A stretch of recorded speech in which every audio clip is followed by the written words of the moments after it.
Maki. Mayor, can you give us an update? Sitwasyon po, dyan po sa bayan sa Cainta.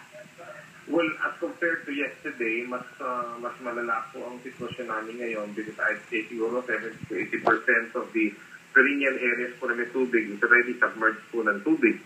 So, we've done the rounds already just to make a first-hand, to get a first-hand info sa sitwasyon ng mga tao. And I'd say talagang medyo matataas ang tubig ngayon sa mga lugar na pangkaraniwan dinadaanan ng tubig pero sa ngayon po nasa waist deep level na po tayo. Ang critical pong areas namin are the people living along the waterways. Tinatawag namin mga creeks and yung sa mismong Manggansay na nag-cause na po ng evacuation.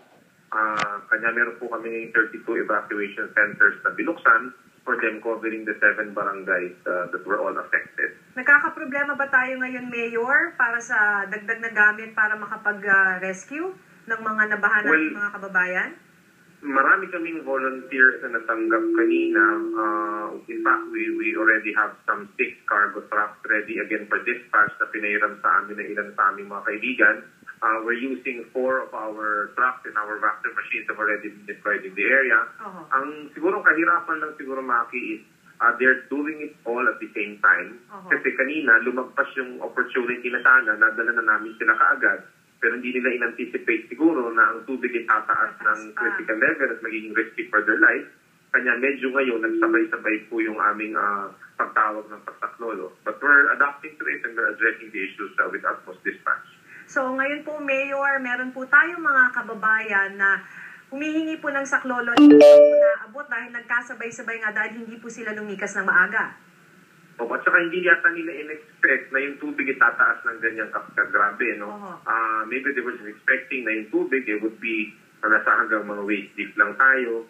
Pero ngayon, like for example, sa Ascona, na pinuntahan ko na kahapon, umabot na kung lagpas ulo yung tubig doon. That's why they're already requesting for immediate assistance. Sa tulong naman po ng aming mga barangay chairman, they were able to deploy people and use our equipment para madala na po sila sa mga kanya-kanyang mga evacuation centers at ma-settle ko muna sila rin in the meantime hanggang bumaba ang tubig. Pero Mayor, may mga stranded po ba? Hindi pa po naaabutan ng tulong o hindi pa makaalis? Yung mga stranded po natin mga kababayan? Sa ngayon po, wala na po kaming masyadong natatanggap na calls regarding those people in danger areas na hindi pa nakukuha because malalaki po talaga yung mga truck na ginamit po namin. If ever we've been using our Twitter and our Facebook account as well as our hotlines po para ma-inform po kami roon. No? Our radio equipment also has been provided all the barangay chairmen para mas madali po kaming makapag-adapt sa kanilang mga information at ma-address po namin. Sa ngayon po, wala. 4 na po ang nakaikot sa amin. Tuloy lang po, batches po ang pagkuha kasi hindi po sila nagkakasa truck na pinadadala namin. Pero yung sa places po, I think we're able to address it naman po. So kung 80% Mayor submerged, no, yung area sa Cainta, di karamihan ng kalsada ngayon na hindi madaanan? Opo. Yung critical major thoroughfares po ang problema namin ngayon because it's causing a lot of traffic jams. At doon po nasa-stranded naman yung mga taong nagkataong wala po sa kanilang mga bahay na yung mga oras na ito. So we have deployed 3 trucks as well na ang trabaho lang po is i-commute po yung mga taong naipit dito sa mga tubig na ito at